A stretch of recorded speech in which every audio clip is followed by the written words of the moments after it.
Hello friends, welcome to grow with Sibi. तो आप सभी का स्वागत है आपके अपने चैनल ग्रो विद सिबी पर। आज की वीडियो हम देखने वाले हैं सीटेट पेपर 2 एसएसटी की 11वीं क्लास, यानी कि इससे पहले जो है हमारी सीटेट पेपर 2 एसएसटी के लिए 10 क्लासेस कंप्लीट हो चुकी हैं।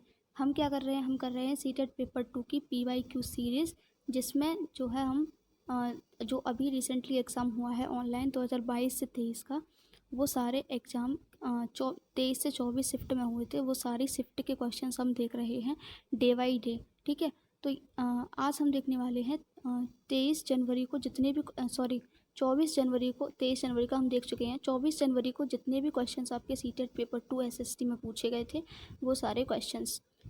तो चलिए क्वेश्चंस को स्टार्ट करते हैं। फर्स्ट क्वेश्चन क्या है, Sangam literature were composed and compiled in assemblies held in the city of. Sangam साहित्य की रचना एवं संकलन किस नगर के सम्मेलनों में की गई? तो इसका करेक्ट आंसर है option number D, Madurai. Next question, question number 2, which of the following statements true are about Buddha? यानी कि बुद्ध के विषय में कौन सा कथन सही है? 4 कथन आपको दिए गए हैं। पहला क्या है कि बुद्ध ने अपना सर्वप्रथम उपदेश जो है सारनाथ में दिया, बिल्कुल सही। बुद्ध ने जो अपना उपदेश दिया वो संस्कृत भाषा में दिया, यानी Buddha taught his message in Sanskrit language. Next क्या कह रहा है, Buddha taught people to be kind and to respect the human of others including animals. Buddha ने लोगों के दयालु होने और मनुष्य के साथ साथ जानवरों के जीवन का भी आदर करने की शिक्षा दी। लास्ट क्या कह रहा है कि बुद्ध मानते थे, यानी Buddha believed that the result of our actions called karma whether good और bad affect us both in this life and the next. यानी कि जो हमारे कर्मों के परिणाम हैं, चाहे वो अच्छे हों या बुरे हों, हमारे वर्तमान जीवन के साथ बाद के जीवन को भी क्या करते हैं, प्रभावित करते हैं। तो ये आपका कथन ए, सी और डी यहाँ पे बिल्कुल करेक्ट हो जाएगा।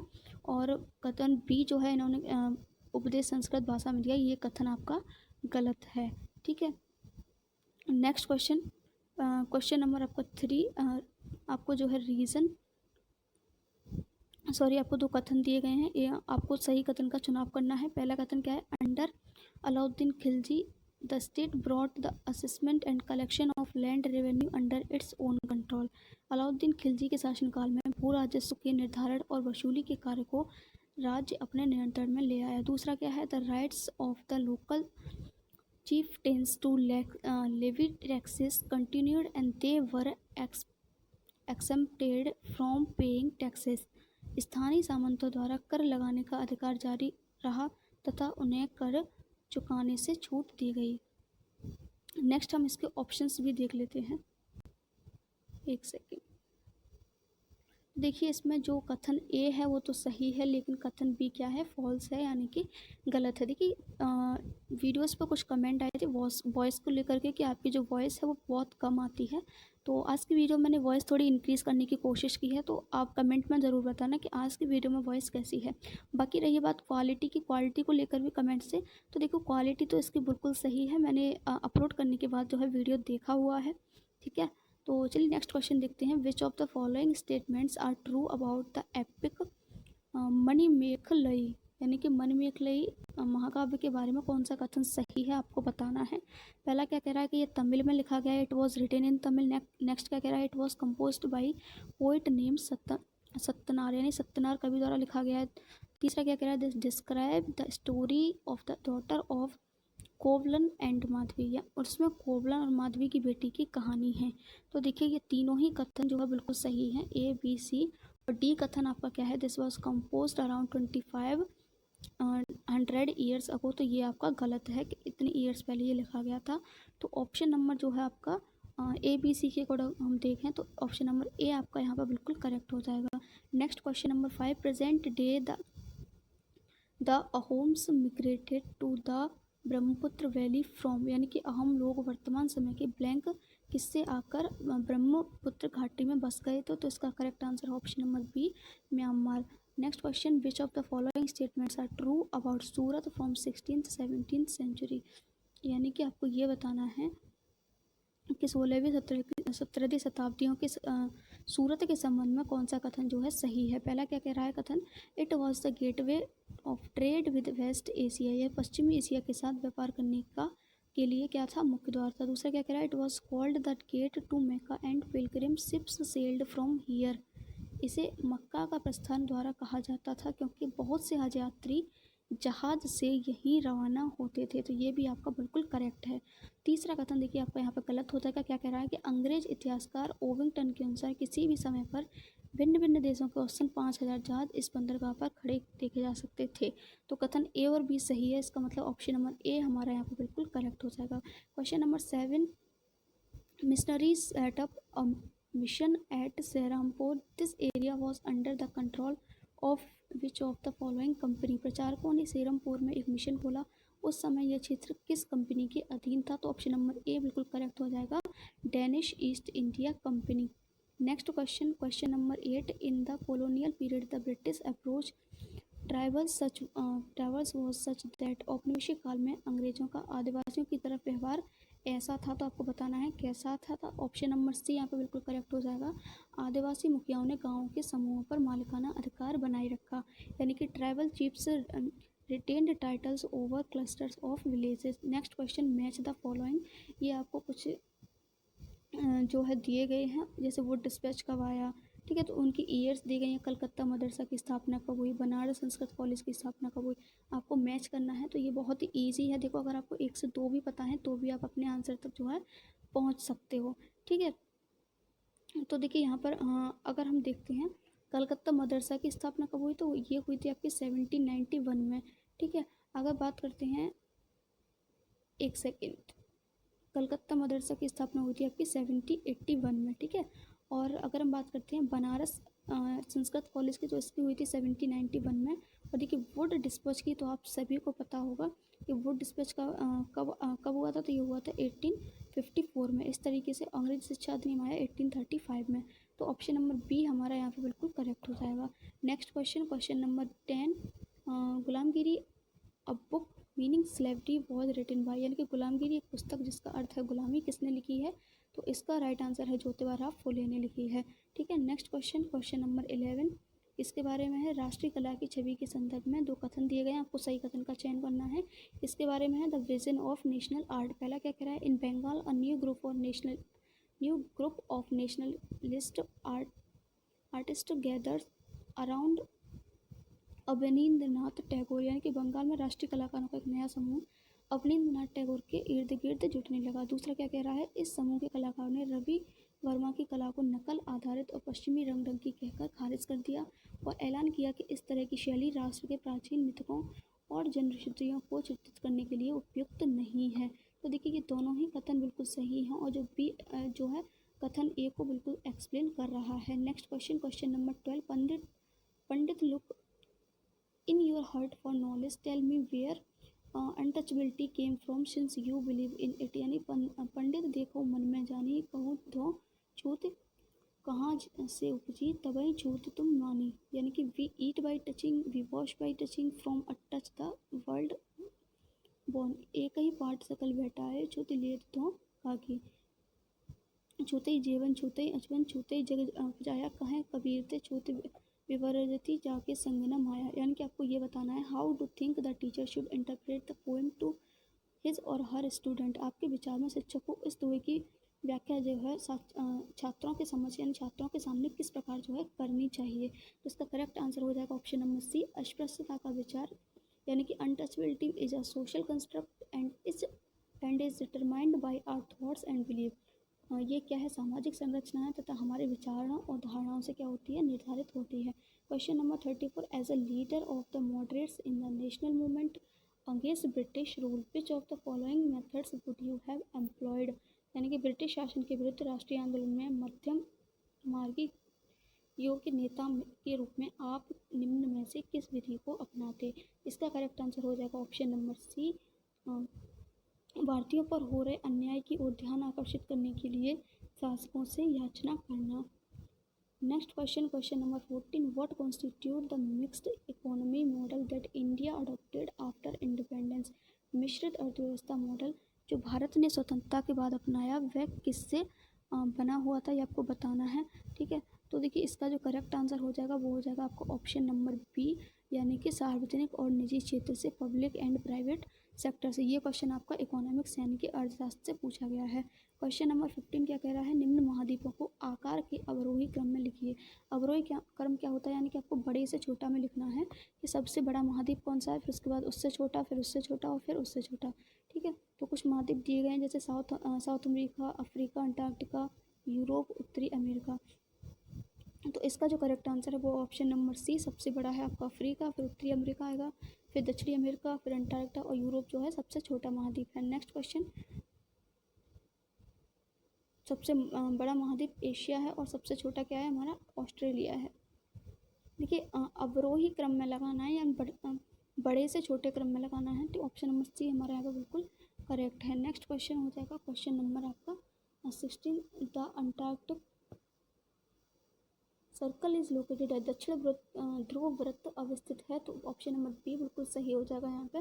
नेक्स्ट क्वेश्चन नंबर 17, किसी स्थान विशेष पर समय की समझ व गणना हेतु निम्न में से किस पूर्व संपत्ति की आवश्यकता होगी, पृथ्वी के परिक्रमण की यानी रिवॉल्यूशन ऑफ अर्थ, ठीक है, या फिर स्थान विशेष कर देशांतर और ग्रीनिच से उसकी तुलनात्मक दिशा, या फिर लास्ट आपको दे रखा है स्थान विशेष का देशांतर तथा ग्रीनविच से तुलनात्मक दिशा तथा ग्रीनविच का समय यानी longitude of the place its relative direction from Greenwich and time at Greenwich, तो ऑप्शन नंबर डी हमारा यहाँ पर बिल्कुल करेक्ट हो जाएगा। नेक्स्ट क्वेश्चन नंबर 18, देखिए इस टाइप का जो क्वेश्चन है हर सेट में पूछा जा रहा है, तो प्लीज़ इस क्वेश्चन को अच्छे से समझ लेना। The earth rotates 360 degree in about 24 hours, बिल्कुल सही है, which means 15 degree an hour यानी 1 घंटे में 15 degree. So when it is 12 midnight at Greenwich the time at 15 degree west of Greenwich will be, पृथ्वी क्या करती है 24 घंटे में 360 घूम जाती है और 1 घंटे में कितना घूमती है 15 डिग्री। इस प्रकार जब ग्रीनविच में रात के 12 बजे हैं तब ग्रीनविच से 15 डिग्री पश्चिम में क्या समय होगा। ठीक है, तो देखिए क्या होता है कि जब इसका जो करेक्ट आंसर होगा वो हो जाएगा आपका ऑप्शन नंबर सी, यानी कि 11 रात के जो है 11 बज रहे होंगे। देखिए ग्रीनविच से पश्चिम गोलार्ध की ओर जाने पर समय एवं दिन में कमी आती है तथा ग्रीनविच से पूर्वी गोलार्ध की जाने पर समय एवं दिन में क्या होती है, वृद्धि होती है। यानी कि अब जब ईस्ट की साइड जाते हैं, पूरब की साइड जाते हैं, तो हमारा टाइम क्या होता है, इंक्रीज़ होता है। ठीक है, और जब हम वेस्ट की साइड जाते हैं यानी कि पश्चिम की साइड जाते हैं तो हमारा जो टाइम होता है वो क्या होता है, डिक्रीज़ होता है, यानी कि टाइम घटता है। ठीक है, नेक्स्ट क्वेश्चन नंबर आपका 19, match the following and identify the correct tropical grassland, निम्न में से कौन सा उष्णकटिबंधीय घास का मैदान है, इसका करेक्ट आंसर हो जाएगा option number D, Brazil compose. Question number 20, Ladakh के बारे में कथनों पर विचार कीजिए, यानी कि आपको लद्दाख के बारे में बताना है, तो ये तो आपने ईवीएस के सेक्शन में भी पढ़ा होगा। ठीक है, तो इसका पहला कथन क्या है, Ladakh is a cold desert, बिल्कुल सही। नेक्स्ट क्या कह रहा है, लद्दाख कम ऊंचाई पर होने के कारण यहाँ की जलवायु अत्यधिक ठंडी व शुष्क है, तो लद्दाख की ऊंचाई कम नहीं है बल्कि हाई है। ठीक है, तो ये तो गलत हो जाएगा। तीसरा क्या है, लद्दाख में उच्च शुष्कता के कारण वनस्पति क्या है, विरल है। तो सही कथन का जो है, सही विकल्प का जो हमें चयन करना है, तो ऑप्शन नंबर सी हमारा यहाँ पर बिल्कुल करेक्ट हो जाएगा, ए और सी। ठीक, next question number 21, which of the following are correctly matched, यानी कि मैच किए हुए हैं, आपको ये बताना है कि कौन सा सही तरीके से मैच किया गया है। ठीक है, एक तरफ आपकी पृथ्वी की लेयर्स दी हुई हैं, दूसरी तरफ उसके मूल तत्व यानी कि कंटेंट दिए गए हैं, कौन सी लेयर किससे बनी हुई है ये आपको सही मैच बताना है कि कौन सा इन्होंने सही मैच किया है।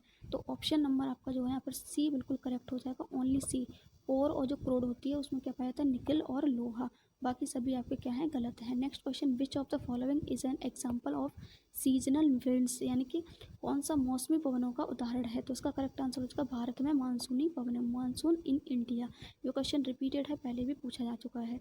नेक्स्ट क्वेश्चन नंबर आपका 23, भूगोल की कक्षा के बाद विद्यार्थी ABC द्वारा जल पल बनाए गए कथनों को पढ़िए और सही विकल्प का जो है चयन करना है। ठीक है, पहला क्या दे रखा है, जब तेज़ वायु सागर के पूरे सतह पर जल को रगड़ती है तब तरंगें उत्पन्न होती हैं, यानी कि क्या होती हैं, वेव्स प्रोड्यूस होती हैं। नेक्स्ट क्या कह रहा है, तेज़ वायु चलने पर सुनामी उत्पन्न होती है, और लास्ट कथन है, ज्वार भाटा तरंगों के क्या हैं, प्रकार हैं। तो इसका देखिए जो करेक्ट आंसर हो जाएगा वो हो जाएगा ऑप्शन नंबर ए, यानी कि only A is correct, only कथन ए जो है आपका वो सही है, बाकी दोनों कथन आपके गलत हैं।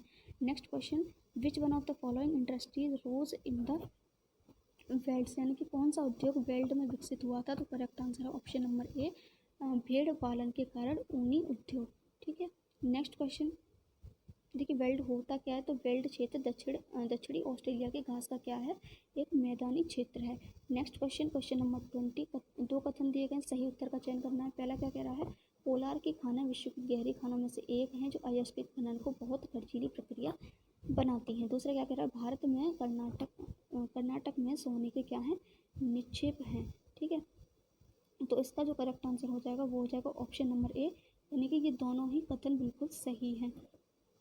Both A and B are true. Next question, what is a common feature of biogas firewood? Biogas और ईंधन में समान लक्षण क्या है आपको बताना है, तो ऑप्शन नंबर सी हमारे यहाँ बिल्कुल करेक्ट हो जाएगा। Both can cause green house effect, यानी कि दोनों ही हरित गृह प्रभाव का कारण बन सकती हैं। नेक्स्ट क्वेश्चन, निम्न में से कौन सी विशिष्टता गहन निर्वाह कृषि से संबद्ध है।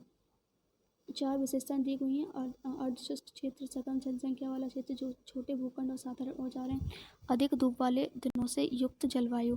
इसका करेक्ट आंसर हो जाएगा ऑप्शन नंबर बी, यानी कि ए बी डी तीनों ही इसकी क्या है, विशेषता हैं, सी को छोड़कर। नेक्स्ट क्वेश्चन, क्वेश्चन नंबर आपका हो जाएगा 28, which among the following is not an example of diversity but inequality, यानी कि इसमें से कौन सा उदाहरण जो है विविधता का नहीं है लेकिन असमानता का उदाहरण है। तो मैंने आपको कई बार एक्सप्लेन किया हुआ है कि विविधता क्या होती है। ठीक है, तो इसका जो करेक्ट आंसर है फिलहाल वो हो जाएगा ऑप्शन नंबर सी, आर्थिक स्तर का अंतर। नेक्स्ट क्वेश्चन, क्वेश्चन नंबर 29, पूर्वाग्रह का अर्थ होगा, यानी कि प्रेजुडाइज वुड मीन लोगों के बारे में नकारात्मक राय बनाना, लोगों को हीनता की दृष्टि से देखना, या फिर लोगों को एक ही छवि में बांधना। तो देखिए ये क्वेश्चन पूर्वाग्रह से रिलेटेड आपकी सीडीपी में भी आया हुआ है, तो इसका जो करेक्ट आंसर हो जाएगा वो हो जाएगा ऑप्शन नंबर बी, यानी कि पूर्वाग्रह का मतलब होता है नेगेटिव ओपिनियन लोगों की या फिर हीनता की दृष्टि से देखना। Next question, question number 30, which among the following is not a law enacted by the Indian parliament, यानी कि कौन सा जो कानून है भारतीय संसद द्वारा पारित नहीं किया गया है, तो ऑप्शन नंबर ए ही हमारा यहाँ सही हो जाएगा। नेक्स्ट क्वेश्चन क्या कह रहा है, identify the term more likely to be associated with migrant worker in Indian towns and cities, यानी कि कौन सी शब्दावली भारत के शहरों के प्रवासी मजदूरों को दर्शाती है, तो ऑप्शन नंबर बी यहाँ पर बिल्कुल करेक्ट हो जाएगा, लेबर चौक। नेक्स्ट, दादन व्यवस्था क्या है, यानी कि what is putting out system, correct answer है option number B, an arrangement between the merchant and the weavers, यानी व्यापारी और बुनकरों के बीच की अवस्था को हम क्या कहते हैं, दादन अवस्था कहते हैं। नेक्स्ट क्वेश्चन, क्वेश्चन नंबर आपका हो जाएगा 38, बताइए who presides over the supreme court of India, यानी कि भारत के उच्चतम न्यायालय का मुखिया कौन होता है, तो ये आपको बताना है, राष्ट्रपति होता है, न्यायाधीश होता है, महान्यायवादी होता है। तो इसका जो करेक्ट आंसर हो जाएगा वो हो जाएगा option number C, the chief justice of India, यानी कि भारत के मुख्य न्यायाधीश। 36, बताइए right to health in India is recognised as a part of which fundamental right, यानी कि भारत में स्वास्थ्य के अधिकार को किस मौलिक अधिकार के एक प्रकार के रूप में मान्यता प्राप्त है, इसका करेक्ट आंसर हो जाएगा ऑप्शन नंबर सी, यानी कि जीवन। नेक्स्ट क्वेश्चन देख लेते हैं क्या कह रहा है, भारतीय संविधान में मौलिक अधिकार एवं नीति निर्देशक तत्व स्थापित करना चाहते हैं, क्या स्थापित करना चाहते हैं, राजनीतिक लोकतंत्र, सामाजिक आर्थिक लोकतंत्र, या फिर कल्याणकारी राज्य, या फिर पुलिस राज्य। तो इसका करेक्ट आंसर हो जाएगा ऑप्शन नंबर ए, यानी कि राजनीतिक, सामाजिक आर्थिक और कल्याणकारी राज्य। नेक्स्ट क्वेश्चन, नेक्स्ट क्वेश्चन क्या है, which was the first state of India to introduce the mid day meal scheme, यानी कि मिड डे मील स्कीम जो थी वो शुरू करने वाला पहला भारतीय राज्य कौन सा था, तो ऑप्शन नंबर सी यहाँ पे बिल्कुल करेक्ट हो जाएगा, तमिलनाडु। और कब हुआ था ये, तो 15 अगस्त 1995 में योजना जो है शुरू की गई थी। नेक्स्ट और आज का हमारा लास्ट क्वेश्चन, सतत विकास लक्ष्यों की प्राप्ति हेतु भारत सरकार कई योजनाओं का विकास और कार्यान्वयन कर रही है, मध्याह्न भोजन योजना यानी कि मिड डे मील के द्वारा वह किस सतत लक्ष्य को पूरा करने की कोशिश कर रही है, तो ऑप्शन नंबर बी हमारा यहाँ बिल्कुल सही हो जाएगा, गोल 2 यानी कि लक्ष्य 2। तो आज के हमारे 24 जनवरी में जितने भी क्वेश्चंस पूछे गए एसएसटी के वो हमारे कंप्लीट हो चुके हैं। आई होप फ्रेंड्स कि आपको वीडियो अच्छी लगी होगी। वीडियो अच्छी लगे तो वीडियो को लाइक ज़रूर करना और ज़्यादा से ज़्यादा इस वीडियो को अपने फ्रेंड्स को शेयर करना, जिससे वो अपना एसएसटी पेपर 2 के जितने भी पीवाईक्यूज़ हैं उनको अच्छे से कर पाएँ। Thank you so much for watching this video. मिलते हैं न्यू वीडियो में न्यू टॉपिक के साथ। Till then have a nice day.